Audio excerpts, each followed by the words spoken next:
오늘 주일입니다. 오늘 우리의 영혼이 회복되어지는 시간이고 힘을 얻는 시간입니다. 그래서 여러분들 오늘 하루를 참 기쁘게 가져가시면 좋겠습니다. 그리고 여러분들이 자꾸 내 자신에게 있어서 좋은 이야기들을 많이 해주십시오. 혹 부정적인 이야기, 안 좋은 이야기가 들려진다면 그 자리를 피하셔도 좋습니다. 왜냐, 우리가 한 주간 내내 그 얘기 또 들을 거예요. 그래서 오늘 하루만큼은 우리가 살리는 메시지, 또 내게 희망을 주고 소망을 주시는 그 복음의 메시지를 자꾸 나에게 들려주시고 또 내 스스로도 나에게 좋은 이야기를 많이 해주는 그런 하루로 누리시기 바랍니다. 이번 한 주간 어떻게 잠자기 전 30분 여러분 한번 점검해 보셨나요? 제가 계속 이렇게 실천사항을 드리는 것들 여러분들이 꼭 해보시면 좋고요. 또 이런 것들 여러분들이 잘 기록해 놨다가 여러분들이 누구를 사역하고 누구를 도울 때 이제 이런 부분들을 하나씩 이렇게 같이 실천해 보면 많은 구체적인 변화가 있을 것입니다. 예수를 믿고 하나님을 믿고 이게 되게 추상적입니다. 특히 불신자나 새신자들에게 있어서는 그 믿는 것과 우리의 삶에 이제 살아가는 그런 내용들이 굉장히 이렇게 분리가 많이 되어져 있습니다. 그래서 그런 부분들을 복음을 설명하고 아주 쉽게 우리 삶 속에서 변화를 줄 수 있는 실천 사항들을 같이 가져갈 때 이것들이 굉장히 우리 삶 속에 이제 추상적이었던 내용들이 이제 구체적으로 실현이 되기도 합니다. 그래서 여러분들이 먼저 꼭 실천해 보셨으면 좋겠습니다. 내가 잠자기 30분 전에 내가 어떻게 자는지. 제가 지금 이런 실천 사항을 드리는 거는 제가 겪은 내용들이에요. 저도 사역을 하고 뭐 1시, 2시 집에 와 보면은요, 몸은 지치고 힘든데 이상하게 바로 잠들기가 싫어요. 피곤해 죽겠는데 뭔가 그런 보상 심리가 있어서 그런지 바로 씻기도 싫고요. 그냥 그 옷을 입고 그냥 침대에 걸터 이렇게 눕는데 또 깨끗하지 않으니까 편하게도 못 누워요. 그냥 누워서 핸드폰을 보는데 뭐 재밌는 거 보는 것도 아니에요. 그냥 봐요. 잠을 이겨가면서 보다가 핸드폰 떨어뜨린 이야기가 제 얘기입니다. 광대뼈에 떨어뜨려서 아프다 그래서 빨리 씻어야지 하기도 하고 그냥 그렇게 의미 없이 하다가 새벽 3시 이렇게 돼요. 또 씻고 오면 어떻게 해요? 또 말똥말똥해서 또 잠이 깨고 그럼 그 다음날 아침에 또 피곤하니까 계속 악순환이 되더라고요. 그러니까 우리의 영적인 상태, 또 우리의 마음과 생각의 상태, 우리의 삶의 규모가 이게 같이 가요. 그래서 여러분들이 잠자기 전에 어떤 나만의 루틴이 있는지를 한번 보시면 좋습니다. 내가 의지적으로 내가 이제 자야지라고 해서 자는지, 아니면 핸드폰 보다가 잠이 몰려와서 그냥 어쩔 수 없이 잠드는지 꼭 점검해 보시고 그 저녁의 시간을 오늘 하루를 이렇게 곱씹어 보는 겁니다. 그러면서 하나님께 감사하세요. 제가 그런 비유를 했거든요. 오늘 하루를 곱씹어 본다는 것은, 그리고 거기에 대해서 감사한다는 것은 우리가 사탕을 먹고요, 그 사탕의 맛을 음미하는 거랑 똑같아요. 제 동생이 음료수나 주스 이런 걸 먹는 걸 보면요, 제 동생은요 그냥 꿀꺽 넣어요. 제가 그걸 보면서 야, 그렇게 먹을 거면 그냥 물을 마시는 게 낫지 않냐? 이 혀를 거치지 않고 바로 목젖을 때려요. 그래서 목젖을 때리는 게 타격감이 좋대요. 야, 맛을 의미하지 않을 거면 굳이 그걸 먹어야 되겠냐? 우리가 사탕을 먹을 때도 사탕을 알약처럼 삼키는 분은 없죠. 진짜 안 좋습니다. 당 덩어리를 그냥 넣어서 혈당을 올리는 것밖에 안 돼요. 우리가 사탕을 먹으면 이렇게 넣어서 이렇게 입 안에서 이렇게 굴려가면서 그 단맛을 음미하게 되죠. 참 맛있다 이렇게 되죠. 밥도요, 흰쌀밥도 이렇게 입에 넣어서 오래 씹으면요 굉장히 이렇게 단맛이 납니다. 마치 그런 것처럼 우리가 오늘 하루의 삶을 그냥 꿀떡꿀떡 넘기는 게 아니라 이렇게 잘 이렇게 씹어보면은요 감사한 게 많습니다. 내가 소중한 것들 놓쳤던 것도 많습니다. 별로 그렇게 중요하지 않은 거, 내가 바꿀 수 없는 그런 것들 때문에 다시 돌아오지 않는 그런 귀한 시간들, 내 자녀와의 시간들, 내 사랑하는 배우자와의 시간들, 그런 시간들을 이렇게 넘겨버리는 순간들이 너무나도 많습니다. 그래서 여러분들이 잠들기 전에 그런 하루를 이렇게 곱씹어 보시면서 감사 고백하시기 바랍니다. 그게 내 마음과 생각, 내 영혼이 건강해지는 적극적인 방법들입니다. 하나님을 믿는다라는 것은 난 가만히 있을 테니까 하나님이 세상도 바꿔주고 사람도 바꿔주고 복 주세요, 이렇게 수동적인 것이 하나님을 믿는 게 절대 아닙니다. 여러분들이 성경 인물을 보세요. 가만히 있었더니 하나님이 그 사람 때문에 모든 걸 바꿨다. 그런 내용은 없습니다. 하나님이 바로 바꿔주실 수 있었어요. 하나님이 요셉의 형들 바꿔주실 수 있었고 노예라는 상황을 바꿔주실 수 있는데 하나님은 그것을 가지고 요셉을 바꿔내시더라고요.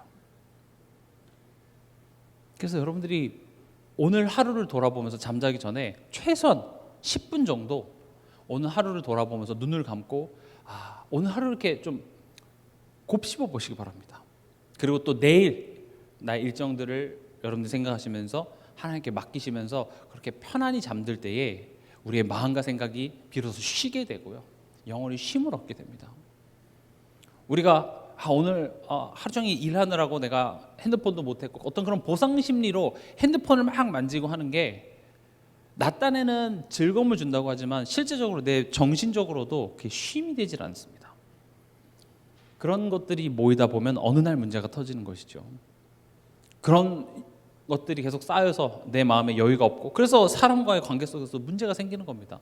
좋게 넘어갈 수 있는 것도 그냥 평상시 같았으면 이렇게 넘어갈 수 있는 것도 그것 때문에 괜히 다툼이 되기도 하고요.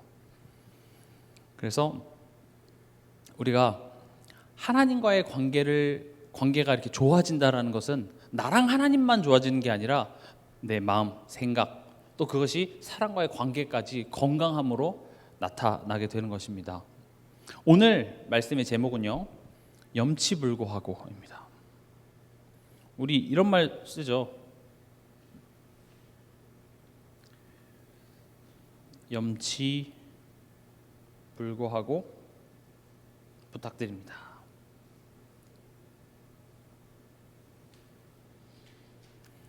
염치불고하고 부탁드립니다. 이게 무슨 말이죠? 이게 한자더라고요. 염치가 제가 한자는 못 쓰기 때문에 청렴할 염자에 부끄러울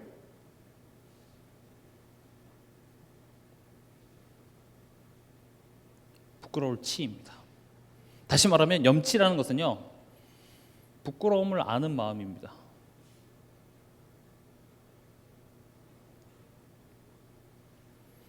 부끄러움을 아는 마음이 염치. 야, 저 사람 염치도 없지. 부끄러운 줄 모른다 이거죠. 그리고 불고. 많이 실수하는 그 건데 불구하고와 불구하고는 다른 겁니다. 이것도 한자예요. 불고. 불고는요, 아니 불자에 돌아볼 고입니다.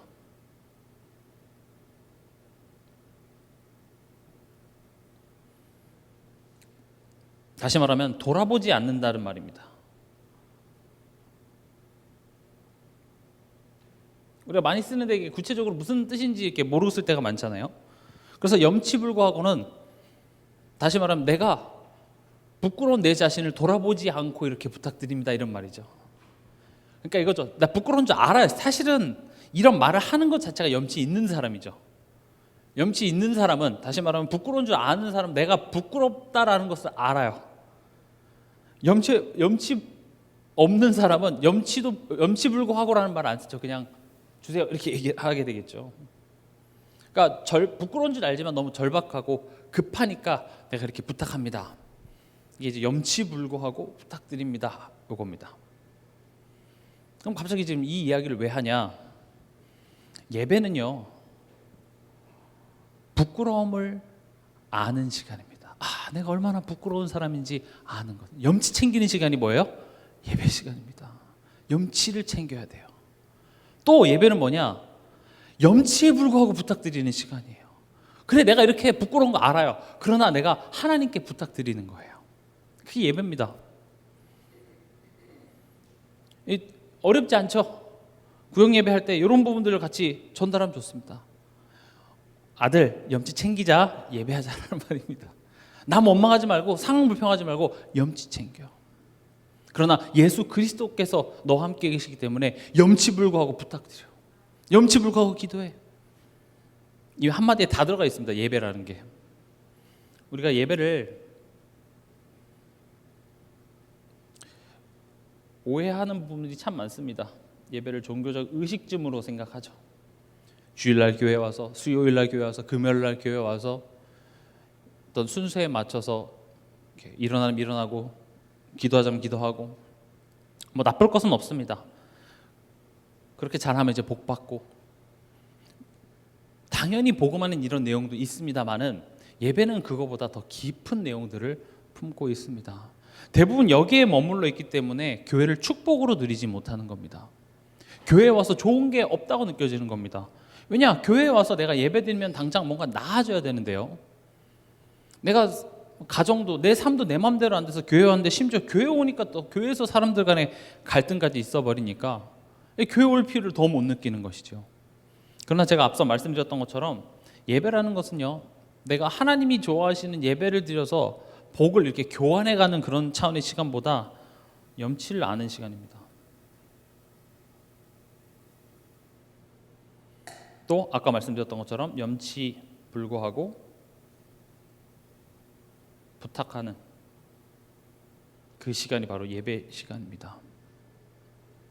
이거를 이제 풀어서 얘기를 해보자면 예배 시간은 하나님을 알고 나를 아는 시간, 이게 예배입니다. 그래서 예배를 잘 드리면은요, 예배의 열매는 결국 내가 변하게 돼 있습니다. 상황이 변하는 것은 두 번째 문제고요, 예배의 열매는 내가 변합니다. 내 생각이 변합니다. 내 관점이 변합니다. 내 감정의 변화가 있습니다. 그것들이 내 선택으로, 내 삶 속에 돌아갔을 때 내 선택으로, 말의 선택으로, 행동의 선택으로 이어집니다. 또 그것이 사람과의 관계에 있어서 다른 것들을 나타내는 것입니다. 그래서 예배는요, 모든 것을 살려냅니다. 우리가 많이 들었죠. 예배 성공은 인생 성공이다. 예배 잘 드리면 복 받는다. 맞습니다. 정말로 우리가 그냥 내용 모르고 종교적으로 예배를 드려도 복을 받을 정도로 예배는 굉장히 귀한 것입니다. 그러나 그 의미를 안다면 예배를 우린 축복으로 누릴 수 있습니다. 마치 어린아이가 밥을 먹는데 거기 안에 무슨 성분이 있는지 모르고 먹어도 그게 영양분이 되죠. 그러나 그것을 알고 먹으면 내가 더 이렇게 몸에 좋은 것들을 챙겨 먹을 수 있듯이 예배라는 것은요, 그런 것입니다. 성경에도 한번 가만히 보세요. 단을 쌓았더라, 제단을 쌓았더라. 그 시점이 언제였죠? 아브라함을 봐도 하나님이 분명히 그렇게 말했는데 현실 삶 속에서 그 말씀에 반대되는 대로 내 생각대로 간 거예요. 그래서 제단을 쌓고 아이고 제가 염치가 없었네요. 제가 부끄럽습니다. 제가 하나님이 그렇게 말씀하셨는데도 제가 또 못 믿었네요. 그게 예배 시간이었어요. 그리고 다시 하나님과 방향을 맞추죠. 근데 그 하나님은 뭐라고 하십니까?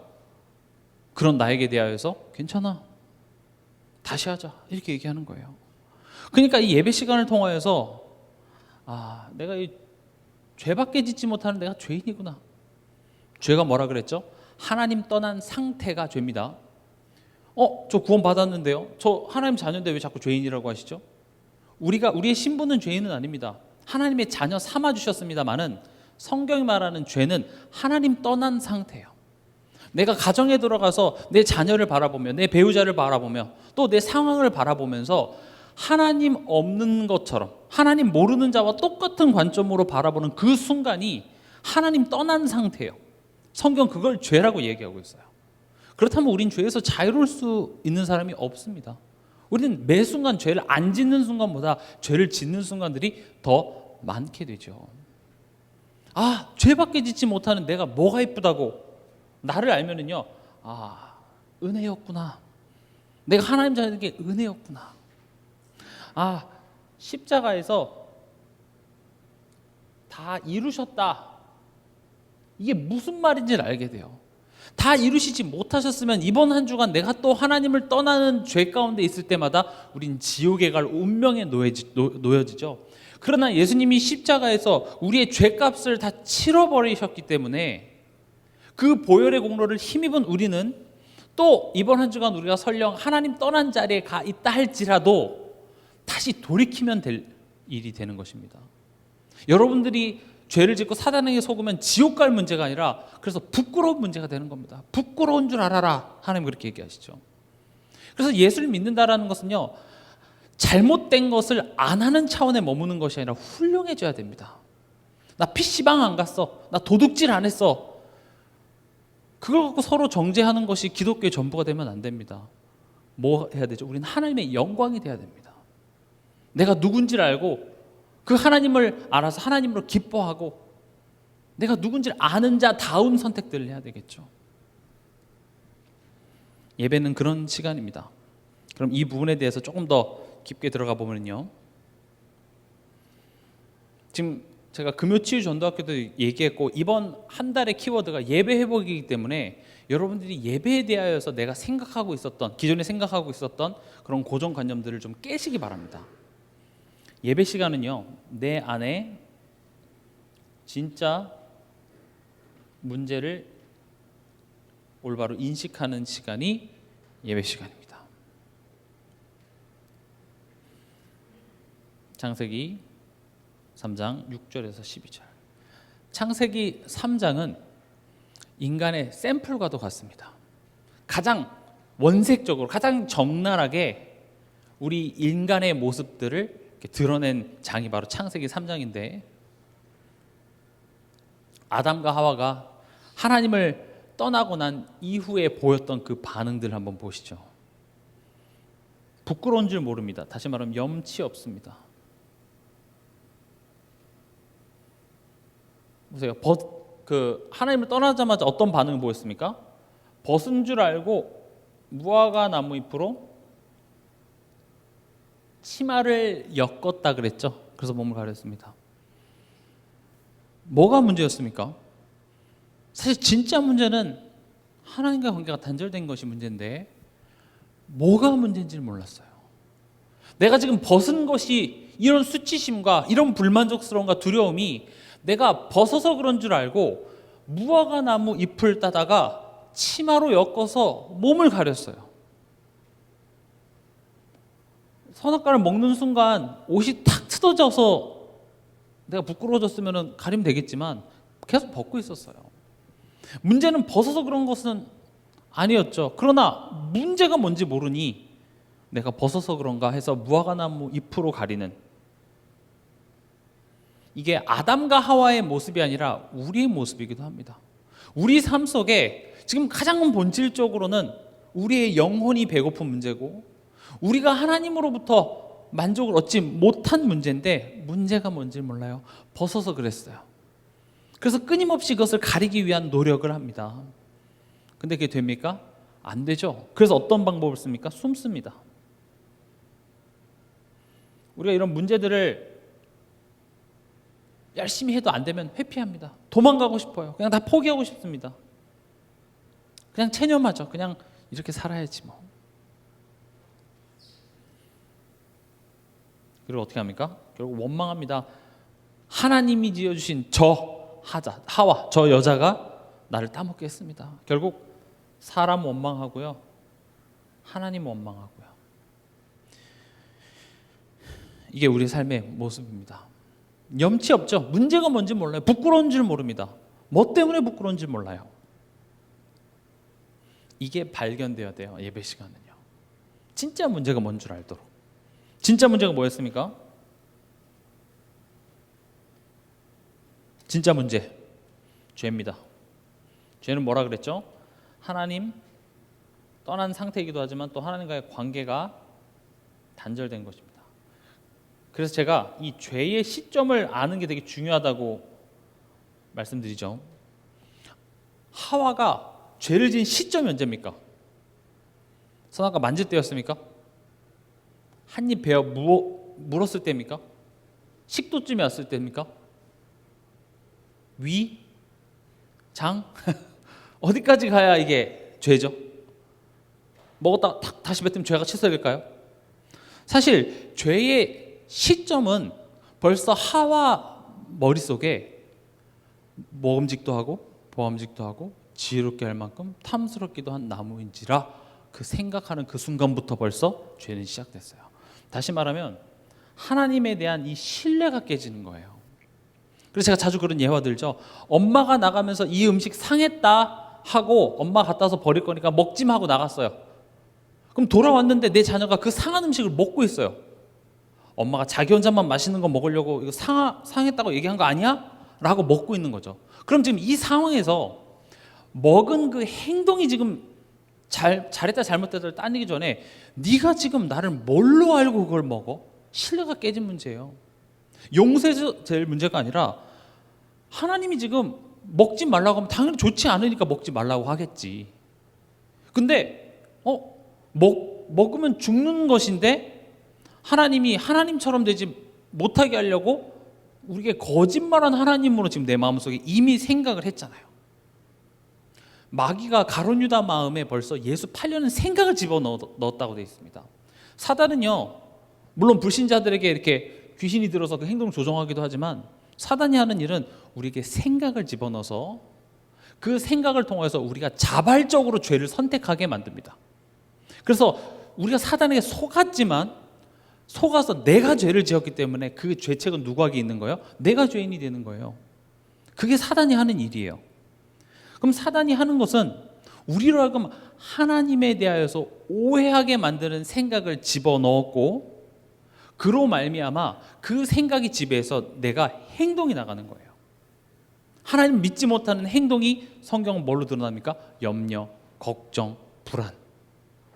그럼 이 상황 때문에 내가 염려하는 것 같지만 아니에요. 성경이 말하는 것은 이 상황을 바라보면서 하나님이 아무것도 할 수 없다라고 사단은 그 생각을 집어넣었기 때문에 하나님이 지금 이 상황 속에서 뭔가 해결해 주실 거라고 믿지 못하는 생각을 집어넣었기 때문에 그 열매로 염려가 나가는 거예요. 그 열매로 상대방한테 잔소리가 나가고 싸우고 다투게 되는 그런 행동들이 나간다는 것이죠. 근데 모르죠. 그러니까 엉뚱한 데서 진짜 문제가 뭔지 모르니까 우리가 예수를 믿는다고 하잖아요. 예수를 그리스도로 믿는다라는 말은 문제를 진짜 아는 겁니다. 여러분들 100번 1000번 주는 그리스도시요 살아계신 하나님의 아들이십니다 고백해도요 진짜 문제가 뭔지 모르면 말로만입니다. 예수를 그리스도로 안다라는 것은 예수가 그리스도라는 게 뭐죠?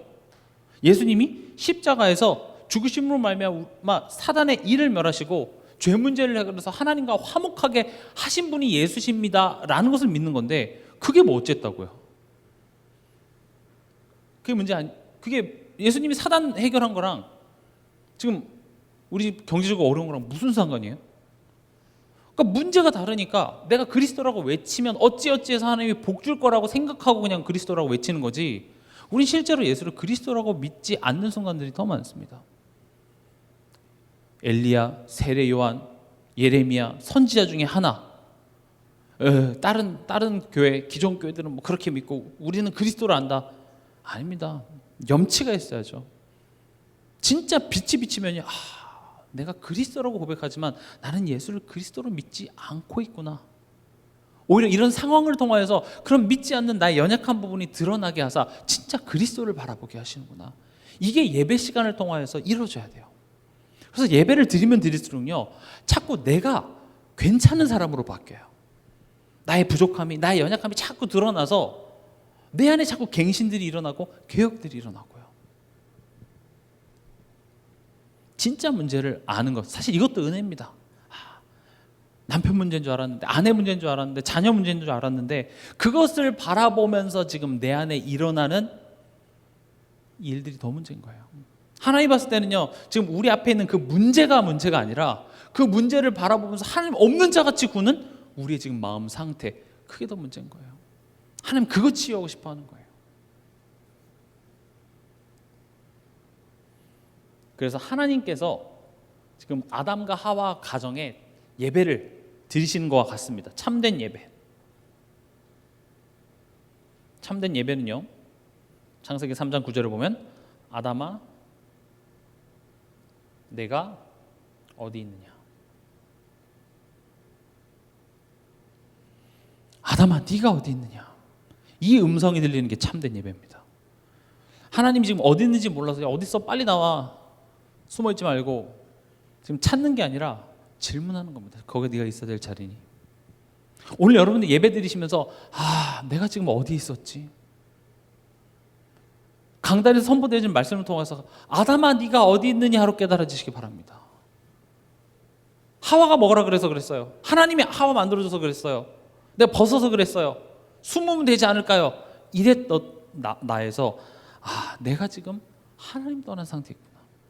내가 지금 있을 필요 없는 그 자리에 내가 있구나. 아담아, 네가 어디 있느냐. 이게 들려지는 게 예배입니다. 진짜 이게 지금 누구한테 얘기하죠? 네가 어디냐. 다시 한번 내게 말씀하시는 겁니다. 그래서 예배를 올바로 드리면요, 다른 이야기 할 필요가 없어요. 내가 지금 있어야 될 곳에 있지 않았군요, 한 주간 동안. 그게 예배입니다. 그리고 하나님께서 무슨 탐정놀이 하듯이 수사를 하시죠. 아담아, 누가 먹게 했어? 하와가요. 하와야, 누가 먹게 했어? 뱀이요. 그럼 그 다음에 뭐가 나와야 돼요? 뱀아, 누가 먹게 했어가 나와야 되는데 뱀한테 바로 저주 내리십니다. 왜냐? 하나님 모르시는 게 아니에요. 알아요. 알게 하시는 겁니다. 지금 이 문제가 어디서부터 시작됐지? 사단에게서부터 시작됐구나. 앞서 말씀드렸던 것처럼 사단이 우리 마음 생각에 하나님을 불신하는 생각을 집어넣었구나. 여기서부터 문제가 시작됐다라는 사실을 하나님께서는 예배를 통해서 알게 하십니다. 진짜 이거 힘듭니다.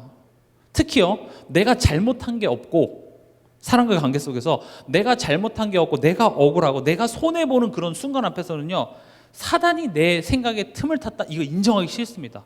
저 사람 잘못했잖아요. 억울하잖아요. 그러나 예배 시간을 통하여서 지금 저 상대방의 자잘못을 떠나서 지금 이 상황을 내가 하나님 전혀 모르는 것처럼 바라보고 염려하고 내 마음속에 지금 큰 태풍이 일어나는 나의 상태, 이 문제의 시작은 결국 사단이 내 마음속에 집어넣은 하나님을 불신하는 생각이 원인이었구나. 이것을 깨닫게 하는 것이 하나님께서 지금 아담과 하와 데리고 드리시는 첫 예배였습니다.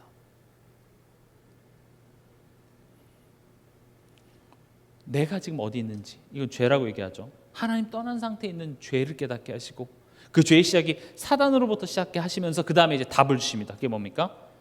창세기 3장 15절, 여자의 후손. 그래서 여자의 후손, 예수 그리스도께서 그래서 십자가에서 죽으셔야만 했어. 우리는 그 예수 그리스도의 십자가의 피의 공로를 힘입었습니다. 죄값이 치러졌습니다. 쉽게 얘기 들으면, 제가 여러분들과 식사를 했어요. 식사를 하다 여러분들이 급하게 가야 돼요. 그래서 가셨어요. 목사님, 가면서 제가 계산 다 했습니다 하고 간 거예요. 근데 마침 이 식당은 되게 고급 식당이에요. 근데 그 순간 나 돈 없는데? 걱정할 필요가 있을까요? 없죠. 이미 다 계산했다며요. 근데 제가 그 사실을 순간 잊어버리고, 여기 비쌀 텐데 나 돈 없는데, 그리고 누구한테 돈을 좀 계좌 이체로 좀 보내달라고 할까 걱정하면서 막 불안하게 밥을 먹는다면 여러분들은 어떠시겠습니까? 그럴 필요가 없죠. 맛있게 잡수면 됩니다. 특히 거기가 뷔페였으면 어떻게 해야 돼요? 2접시 더 먹어야죠.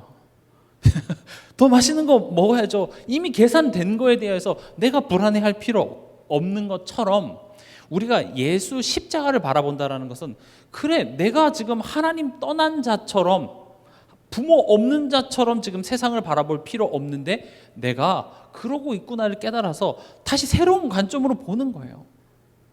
내가 내 자녀를 바라보면서 제가 어떻게 되려고 이렇게만 바라보는 것이 아니라, 하나님이 지금 내 인생을 사랑하사 구원하셔서 나를 자녀 삼으시고 내 인생을 지금 끝까지 책임지시는 하나님의 주권 속에 내가 있다는 안경을 다시 쓰고 보는 거죠.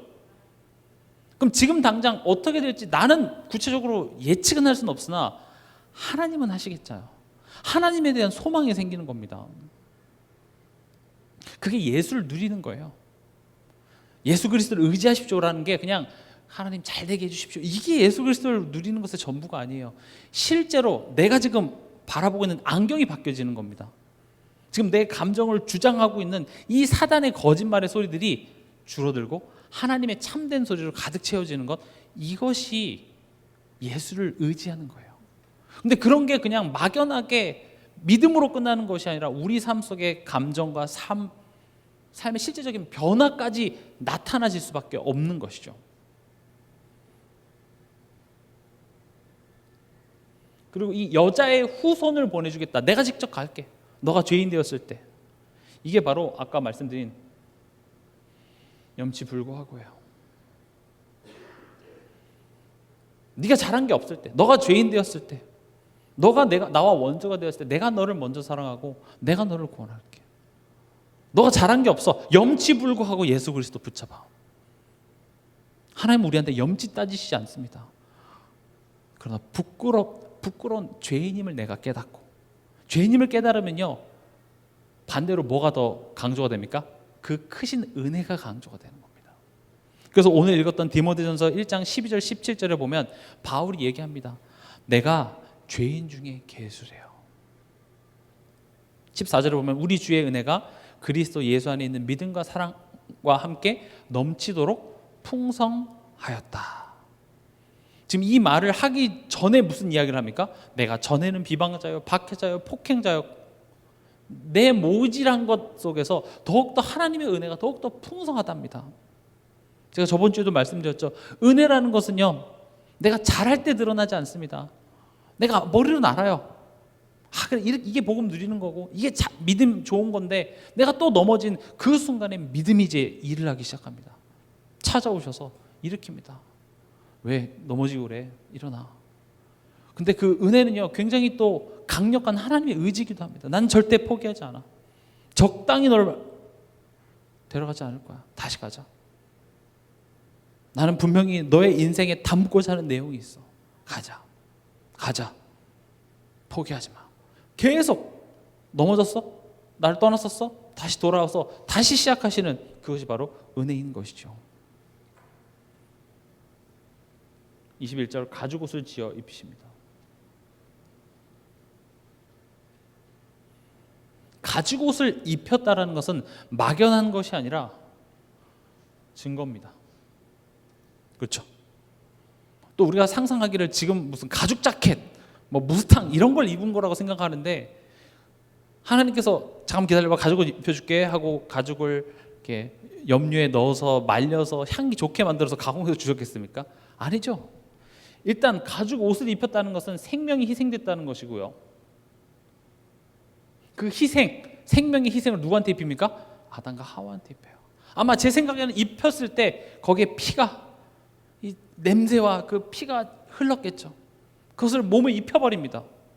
너의 그 추악한 죄 앞으로 예수 그리스도께서 흘릴 그 보혈의 피로 우리를 입혀버리시는 겁니다.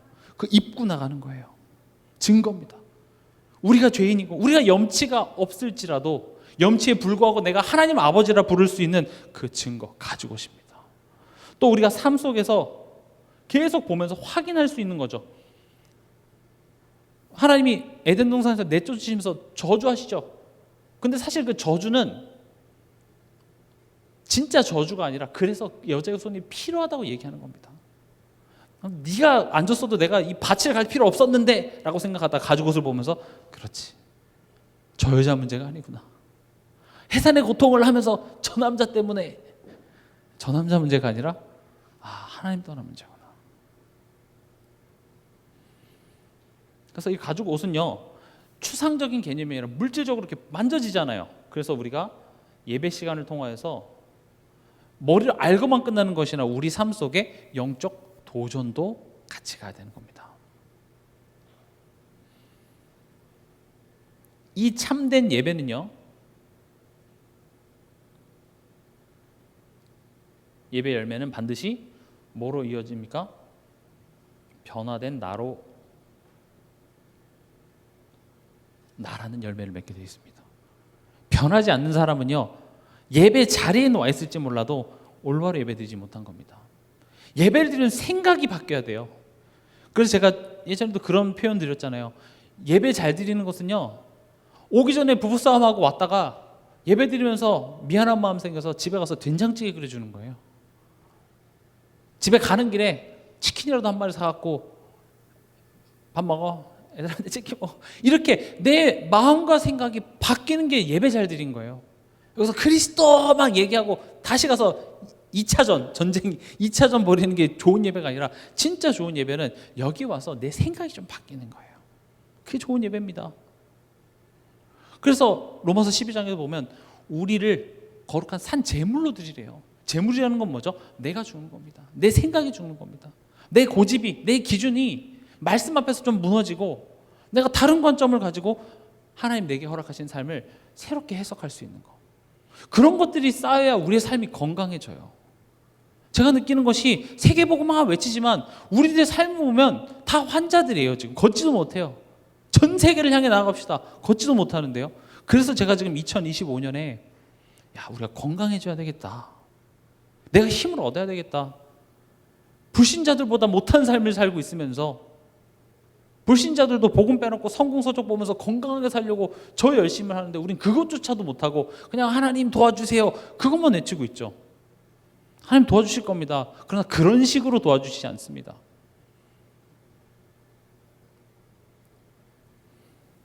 변화된 나라는 것은 그래서 내 생각의 변화, 내 감정의 변화, 또 내가 어떤 문제와 사건을 바라보는 내 관점의 변화가 일어나서 그것이 뭘로 이어집니까? 내 선택으로. 또 인간관계에 있어서 이어지는 것입니다. 절대 예배 와서 이게 변하지 않으면요, 신앙생활 오래 해도 직분이 뭐가 됐든 상관없습니다.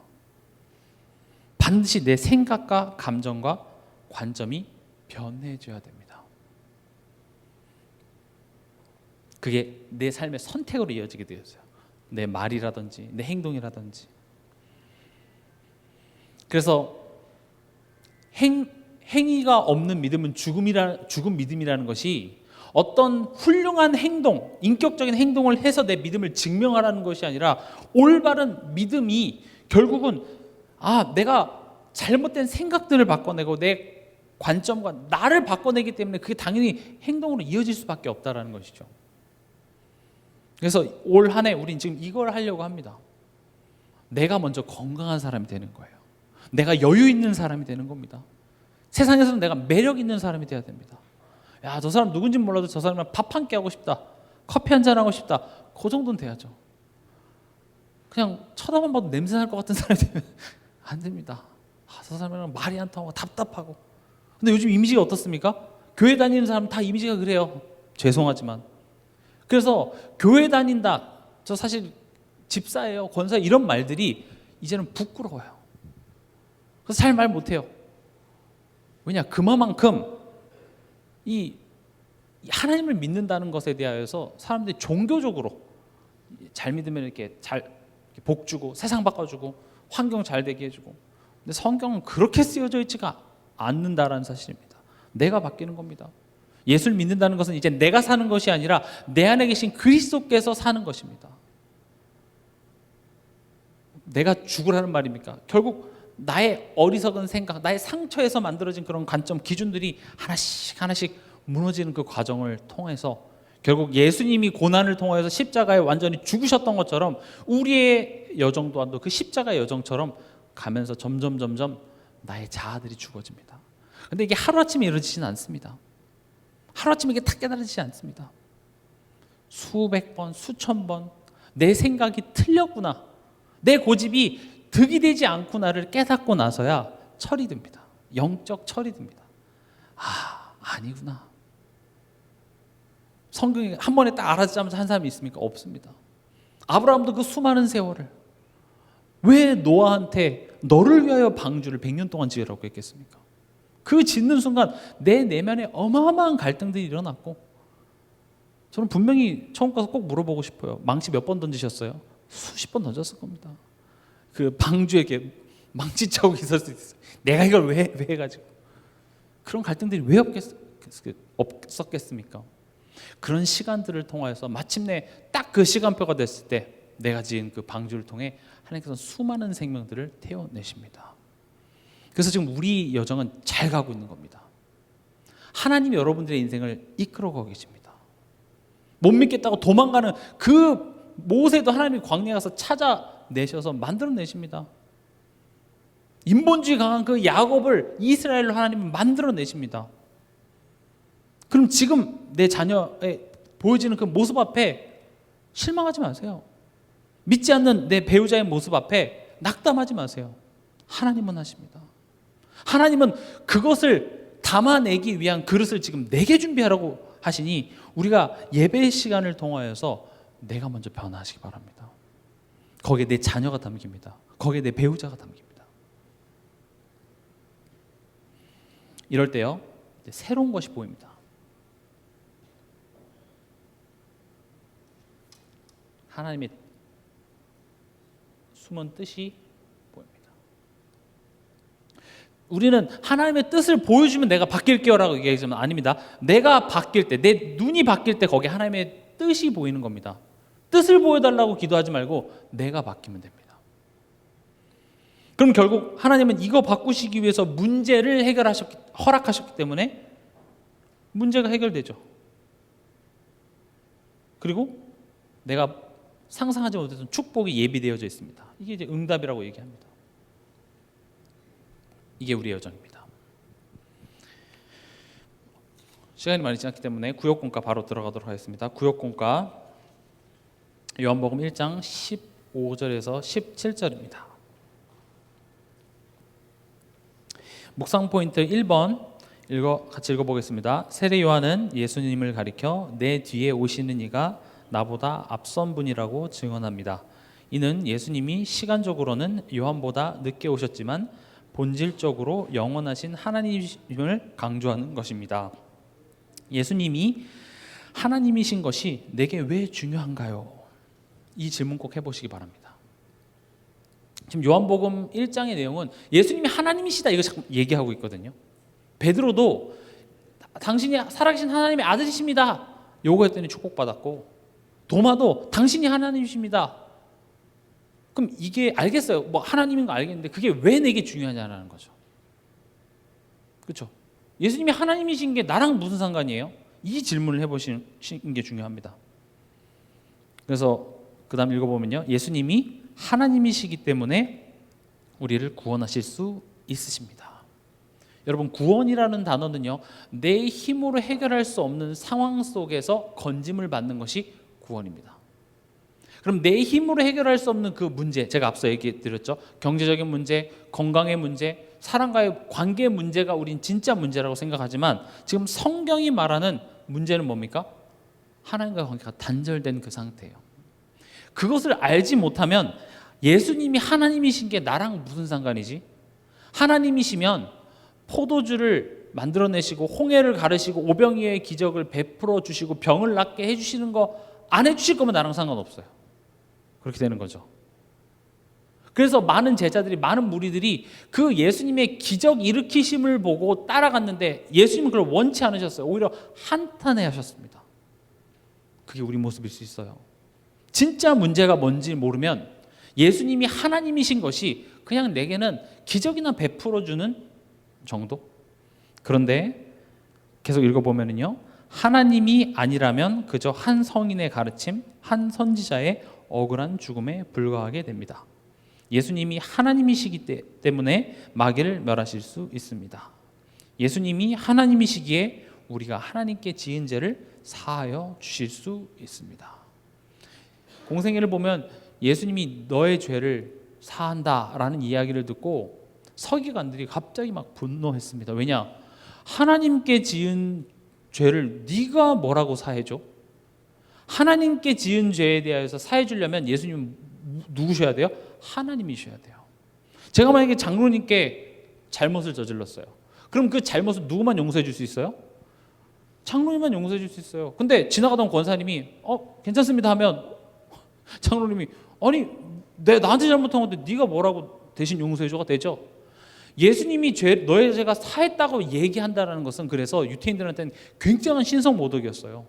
사해 준다고 그럼 네가 하나님이라는 소리야? 내가 하나님이야. 예수님은 그 얘기를 하는 거예요. 예수님이 하나님이시기 때문에 우리의 죄를 사하여 주실 수 있습니다. 또 예수님이 하나님이시기에 우리를 하나님의 자녀 삼아 주시며 기도할 수 있는 자격을 주실 수 있습니다. 그다음 2번입니다.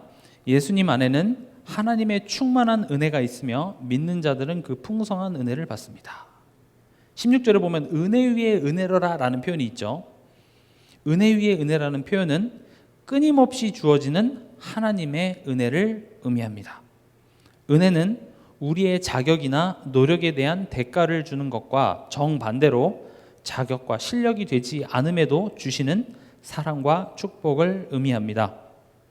그래서 오히려 우리가 연약하여 실수하고 넘어져 있을 때 하나님의 은혜는 더욱 그 의미가 선명해지는 것입니다. 하나님의 은혜는 넘어진 우리를 다독이고 일으키시는 하나님의 손길이며 또 이 여정을 끝까지 완죽해 하시는 하나님의 의지이기도 합니다. 오늘 내게 끊임없이 주어지는 하나님의 은혜를 묵상해 보세요. 오늘도 하나님의 은혜가 여러분들을 일으키십니다. 그 은혜를 체험할 때 여러분 감사가 회복되어질 줄 믿습니다. 3번입니다. 율법은 주로 구약시대 때 하나님께서 주신 하나님의 백성이 지켜야 할 규칙을 말합니다. 율법을 지킴으로써 하나님의 기준과 뜻에 따라 살도록 요구하고 있습니다. 그러나 인간은 율법을 전부 지킬 수 없기에 율법은 죄를 인식하게 하고 인간의 부족함과 구원의 필요성을 깨닫게 합니다. 복음은 구원의 필요성을 충족시키는 하나님의 기쁜 소식입니다. 구원받은 나에게 율법은 어떤 의미가 있나요? 이 부분이 중요합니다. 우리가 율법 알아요. 율법으로는 행위로는 구원받지 못하고 복음으로 구원받는다는 알아요. 근데 우리가 이제 이걸 알아야 돼요. 구원 이유. 구원받은 그 이유. 율법을 이렇게 생각하면 쉽습니다. 율법은 열매라고 보면 됩니다. 우리가 사과나무인데 율법은 포도 열매를 맺어야 돼. 포도 열매를 맺어야 돼. 맺을 수 있습니까? 못 맺어요. 그래서 농부가 사과나무 가지를 우리를 포도나무에다가 접붙임을 해서 붙인 거예요. 그럼 우리가 스스로 열매를 맺을 수가 없지만 복음은 뭐예요? 그래서 농부가 와서 우리를 접붙임했다. 포도나무에 접붙임했다가 복음이에요. 그럼 왜 접붙임했죠? 포도나무에 열매를 맺으라고요. 열매를 보고 그 나무를 알 수 있습니다. 그래서 율법이라는 것은 내가 율법을 파기하러 온 것이 아니라 오히려 그것을 완성시키러 왔다라는 말이 우리가 이제 구원 받았기 때문에 율법으로만 구원 못 받아. 복음으로만 구원 받아. 그러니까 율법은 필요 없어. 이게 아니에요. 결국 율법은요, 하나님과 관계가 깊어지고 회복되면 자연스럽게 우리 삶 속에 나타나질 열매들에 대해서 이야기를 하고 있어요. 그럼 그 열매를 내가 막 힘을 준다고 되는 게 아니라 아마 구원 받았어도 우리 삶 속에 여전히 옛날의 열매들이 자꾸 맺힐 겁니다. 그럼 어떻게 해야 됩니까? 더욱더 그 원가지, 포도나무 가지에 잘 붙어 있어야 돼요. 거기서 오는 영양분을 자꾸 빨아들여서 내가 점점 포도나무화 될 때 내 삶 속에 포도나무 열매가 맺혀지겠죠. 그게 율법입니다. 그래서 율법이 나쁘다, 율법은 잘못됐다 이렇게 생각하지 마시고 왜 성경은 이 율법에 대해서 부정적으로 얘기하냐? 유태인들은 이 율법을 지킴으로써 구원받는다고 생각했기 때문에 그렇습니다. 그런데 율법으로 구원받는 것이 아니라 율법을 통해서 오히려 내가 죄인임을 깨닫게 됩니다. 아, 내가 포도나무 열매를 맺을 수 없는 상태구나 라는 것을 깨닫게 해서 복음이 필요한 사람이라는 것을 깨닫게 되고, 그래서 율법이 없으면 죄도 없습니다. 잘못됐다라는 것을 알게 하는 게 율법이고, 그래서 율법을 통하여서 그리스도를 바라보고 그리스도로 이제 하나님 자녀된, 즉 포도나무에 접붙임된 우리는 우리 삶 속에 뭐가 열려져야 됩니까? 이제는 포도나무 열매, 즉 성경의 율법이 요구하는 것들이 우리 삶 속에 하나씩 이렇게 회복되어져야 됩니다. 이 말은 너 율법 어겼네 하고 서로 정죄하라는 말이 아니라 스스로 그걸 돌아보는 거예요.